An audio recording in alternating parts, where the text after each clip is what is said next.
የኢየሱስ ክርስቶስ የስቅለት በዓል በኢትዮጵያ ኦርቶዶክስ ተዋሕዶ ቤተክርስቲያን እምነት ተከታዮች ዘንድ እየተከበረ ይገኛል።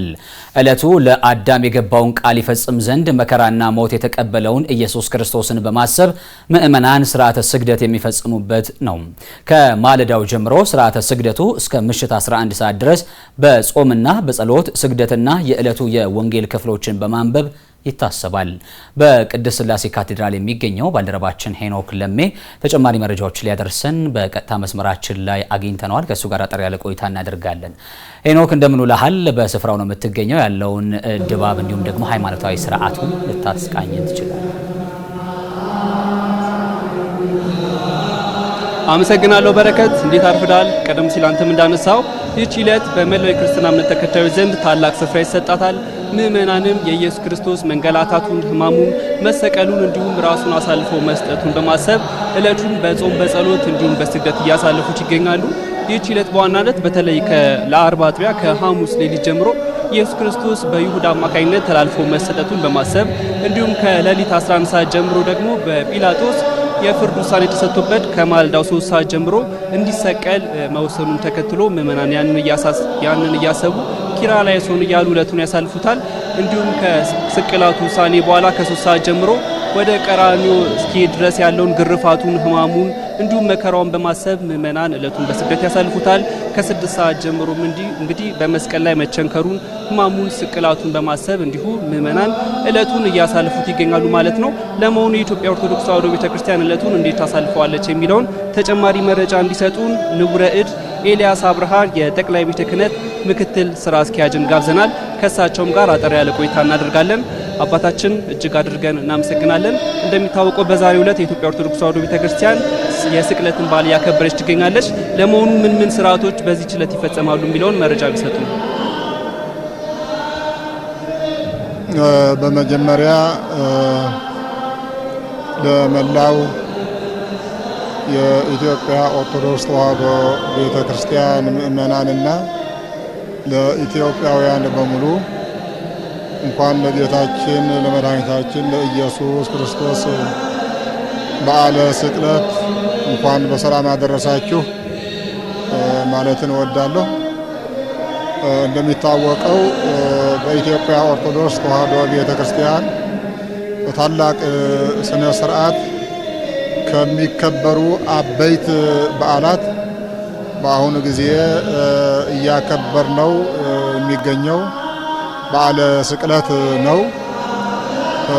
ስቅለት ማለት ጌታችን መድኃኒታችን ኢየሱስ ክርስቶስ ዓለምን በአጠቃላይ ለማዳን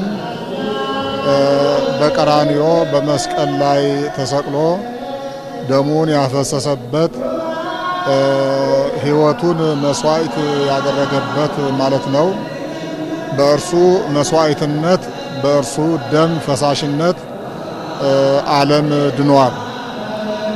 ዛሬም ዓለም የሚድነው በዚህና በዚህ ደም ብቻ ነው።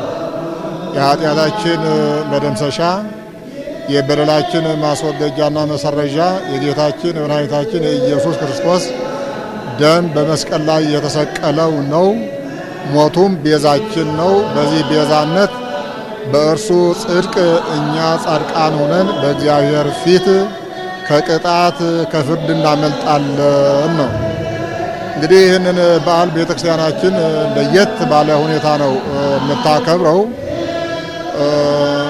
በዕለቱ 4 አበይት ነገሮች ናቸው የሚከናወኑ። ከነዚህ መካከል በአንደኛ ደረጃ በስግደት ነው የሚከበረው። ያው እንደሚታየው አሁንም ሕዝበ ክርስቲያኑ በየቤተ ክርስቲያኑ ተገኝቶ ለአዳኙ ለጌታው ለፈጣሪው ለሞተለት በደሙ ላነጻው ለኢየሱስ ክርስቶስ የአምልኮ ስግደት እየሰገደ ነው የሚገኘው። ስለዚህ ከሌሊቱ ጀምሮ እስከ ምሽቱ 7 ዙር የስግደት ስነ ስርዓት ይካሄዳል ማለት ነው። ስለዚህ አንደኛው በዚህ በስርዓተ ጸሎት በስርዓተ ስግደት በዓሉን እናከብራለን። በሁለተኛ ደረጃ በጸሎት እናከብራለን። ከስግደቱ ጎን ለጎን የዳዊት ጸሎት፣ የውዳሴ ማርያም ጸሎት፣ ይካሄዳል ማለት ነው።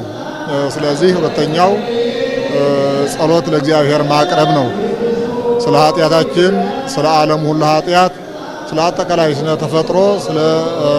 ስነ ተፈጥሮ ምህዳር ሁሉ በአጠቃላይ ጸሎት ይጸለያል እና በዚህ ደረጃ እየጸለይን እንገናኛለን።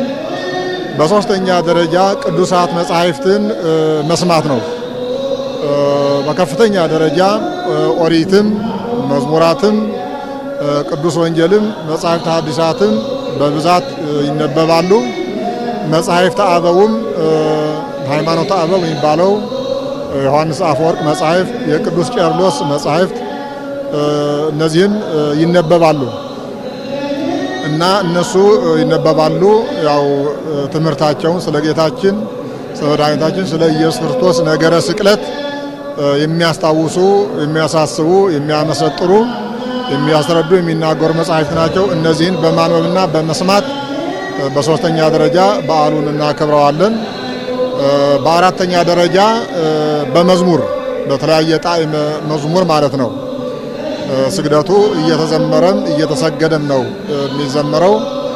ከዚህ በተጨማሪም ሌሎች ልዩ ልዩ በዓሉን የሚመለከቱ መዝሙራት እየቀረቡ በዚህ ደረጃ እየዘመርን እናከብረዋለን።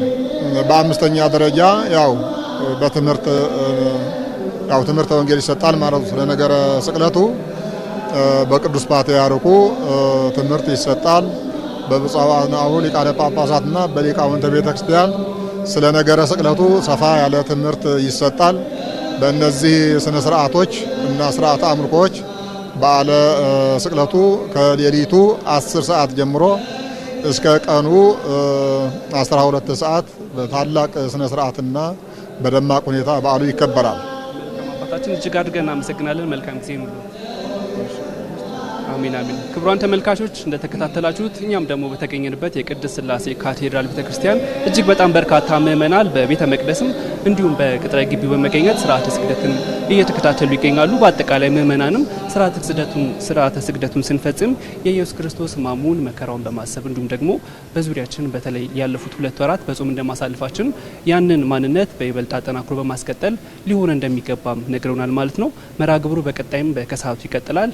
የጽብጻብ ስነ ስርዓትም ይቀጥላል ማለት ነው። በምሽቱ ደግሞ ፋና ዘጠናችን አጠቃላይ መርሃ ግብሩ ምን ይመስል ነበር የሚለውን አካተን የምንመለስ ይሆናል። ለአሁኑ ያስኩት መረጃን ይመስላል። በረከት አመሰግናለሁ።